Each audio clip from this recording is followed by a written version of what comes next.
अग्निपथ योजना इस देश के नौजवानों को अग्नि में झोंकने की योजना है।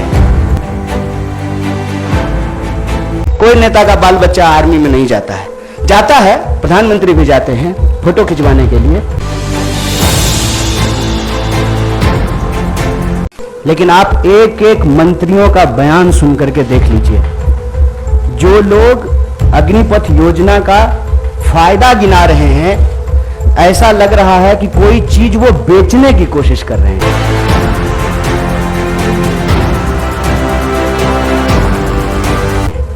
जैसे सेल्समैन की भाषा होती है ना, वाह मेगा बम्पर ऑफर चल रहा है, आपको 20 लाख रुपया भी मिल जाएगा, 4 साल में आप रिटायर भी हो जाएंगे, फिर आपको रिजर्वेशन भी मिल जाएगा। इस भाषा की मानसिकता को समझने का प्रयास कीजिए। ऐसा लगता है कि रेलवे स्टेशन के बाहर कोई चूहा मारने की दवा बेच रहा हो। साहब, आप मंत्री हैं, आप सबसे पहले देश की जनता को यह बताइए कि इस योजना की जरूरत क्या है।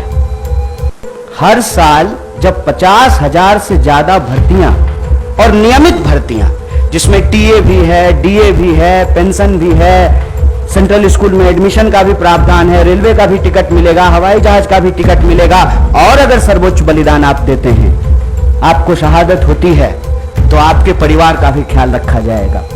इन तमाम बातों को छोड़ करके मंत्री कह रहे हैं कि आपको 20 लाख रुपया मिल जाएगा इस उम्र में। यह वही भाषा नहीं है कि प्रधानमंत्री जी बोले थे कि काला धन मिल जाएगा इस उम्र में। यह वही भाषा नहीं है कि प्रधानमंत्री जी बोले थे कि काला धन वापस आ जाएगा तो आपके खाते में 15 लाख रुपया मिल जाएगा। मिल गया क्या 15 लाख रुपया? जिस खाते में 15 लाख रुपया मिलने वाला था ना, उसी खाते में 20 लाख रुपया भी मिलेगा। इस मानसिकता को समझने की जरूरत है, और इसीलिए हम लोग इस योजना की जरूरत के सवाल उठा रहे हैं। जब देश में एक नियमित भर्ती प्रक्रिया है, 2014 में देश बना है, उससे पहले क्या आर्मी में लोग बहाल नहीं होते थे? क्या हमारे पास जो एक प्रक्रिया नहीं थी, उस प्रक्रिया को खत्म करने का कारण क्या है? तब सरकार के कुछ दावे बताए जा रहे हैं। दावा क्या है? दावा यह है कि हम चाहते हैं कि हमारे देश के नौजवानों को रोजगार मिले। ये तो आप चाह रहे हैं, ये आप वादा भी कर चुके हैं कि हर साल आप 2 करोड़ नौकरी देंगे। उस 2 करोड़ नौकरी को छोड़ करके पीएमओ ने अभी ट्वीट किया कि हम 10 लाख रोजगार देंगे।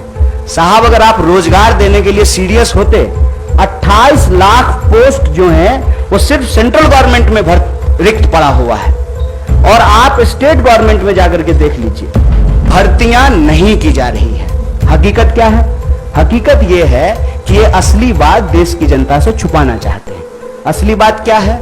आप सब लोगों को याद है कि जब नोटबंदी की गई तो यह दावा किया गया कि इसके बाद नक्सलवाद समाप्त हो जाएगा, आतंकवाद समाप्त हो जाएगा।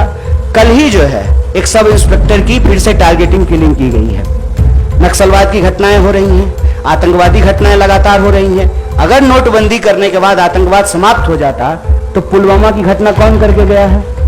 कैसे पुलवामा की घटना हुई है? तो ये दावा करते हैं। जब उस दावे का आप पड़ताल करेंगे तो आपके ऊपर ही आरोप लगाना शुरू कर देंगे। एक व्हाट्सएप मैसेज घूम रहा है जिसमें कहा जा रहा है कि जिस भी योजना का कांग्रेस विरोध कर रही हो, ऐसा आप मान लीजिए कि वो योजना सही है। कांग्रेस के विरोध करने से आप चलते हैं? आप सत्ता में बैठे हुए मोदी जी, आपके ऊपर देश की जनता ने भरोसा किया है। विपक्ष के भड़काने से लोग भड़क जाते, विपक्ष की कही हुई बात लोग मान लेते, तो प्रधानमंत्री मोदी जी होते। इस देश के लोगों ने मोदी जी के ऊपर भरोसा किया, और मैं याद दिलाना चाहता हूं कि वही नौजवान हैं कि उस वक्त हिंसा नहीं किए जब इनके माँ बाप हजारों किलोमीटर पैदल चल करके अपने घर गए। ये वही नौजवान हैं, ये तब भी हिंसा नहीं किए जब उनके परिवार को ऑक्सीजन नहीं मिल रहा था और वो तरप तरप करके जान दे रहे थे। ये तब भी हिंसा नहीं किए जब आपने हर साल 2 करोड़ नौकरी नहीं दी। मैं देश की सरकार से, भारतीय राष्ट्रीय कांग्रेस की तरफ से यह अपील करना चाहता हूं कि ये कोना कोना कौन कोना सोतली पुतो कोना खेलना बंद कीजिए।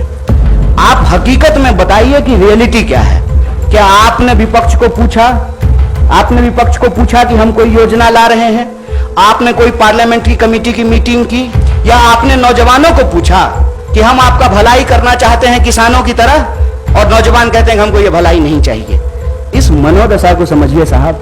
हम ऐसे गांव से आते हैं, ऐसे इलाके से आते हैं, कोई ऐसा साल नहीं गुजरता है साहब कि हमारे इलाके में कोई शहादत ना हुई हो। बच्चे को सेना की नौकरी मिलती है, पूरे इलाके में उनका सम्मान होता है, और दुख के साथ साथ जब एक पार्थिव शरीर गांव आता है, आंखों में आंसू होने के बावजूद उस इलाके का सीना गर्व से चौड़ा हो जाता है कि हमारे बच्चे ने जो है देश के लिए सर्वोच्च सम्मान दिया है। सेना का सवाल देश की सुरक्षा का सवाल है, आप इसको मजाक मत बनाइए। और एक बात हमारे साथी भी कह रहे हैं, आप तमाम मीडिया लोग भी इसको बोल रहे हैं कि उसमें से 25% लोगों को, साहब 25% नहीं, अप टू 25%, ध्यान रखिएगा, यह है सेल्समैन मेगा बम्पर ऑफर की मानसिकता।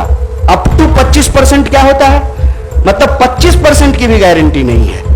यह मत समझिए आप कि उसमें से एक को दे ही देंगे नौकरी। बहुत चालाकी से टर्म्स एंड कंडीशन लिख दिया है, अप टू 25%। और इसमें यह कितना गंभीर है, इस गंभीरता का आप अंदाजा लगाइए कि अभी आए हुए 3 दिन हुए हैं घोषणा किए हुए, 2 मेजर अमेंडमेंट हो चुका है, और जो फायदा गिनाए जा रहे हैं वो फायदा तो पहले से है। सेना में, आर्म फोर्सेस में, पैरामिलिट्री में भर्ती होने की मैक्सिमम आयु 25 वर्ष है। 25 वर्ष से ज्यादा में तो आप बहाल ही नहीं हो सकते हैं। उसके बाद अलग अलग रैंक पे आप कितना समय तक सेवा देंगे वो पहले से निर्धारित है। और जो लोग आर्मी की नौकरी समाप्त करके, सेवा समाप्त करके आते हैं, उनको अन्य जगहों पे सुविधाएं दी जाती है। भूतपूर्व सैनिकों को सुविधाएं दी जाती है, भूतपूर्व सैनिकों के परिवारों को सुविधाएं दी जाती है। और आप में से बहुत सारे लोग, मैं बहुत साधारण बात करता हूं, मुझे लंबी चौड़ी बात करनी नहीं आती है, क्योंकि कहते हैं जाके पैर में फटे विवाई, वो का जाने पीड़ पड़ाई। हमको पता है कि आर्मी में कौन लोग जाते हैं। गृह मंत्री का बेटा आर्मी में नहीं जाएगा, वो बीसीसीआई का सेक्रेटरी बनेगा। हमको पता है कि वहां पे सेवा करने वाले कौन लोग होते हैं, गरीब किसान मजदूर के बच्चे होते हैं। कोई नेता का बाल बच्चा आर्मी में नहीं जाता है। जाता है, प्रधानमंत्री भी जाते हैं फोटो खिंचवाने के लिए। फोटो खिंचवाने के लिए वर्दी पहनना एक बात होता है, देश की भक्ति के लिए, सर्वोच्च सम्मान के लिए वर्दी पहनना दूसरी बात होती है। दीपावली में जाकर के मिठाई बांट देंगे, उसके बाद आकर के अग्निपथ योजना ला करके देश की जवानों का दिवाला निकाल देंगे। अग्निपथ योजना इस देश के नौजवानों को अग्नि में झोंकने की योजना है।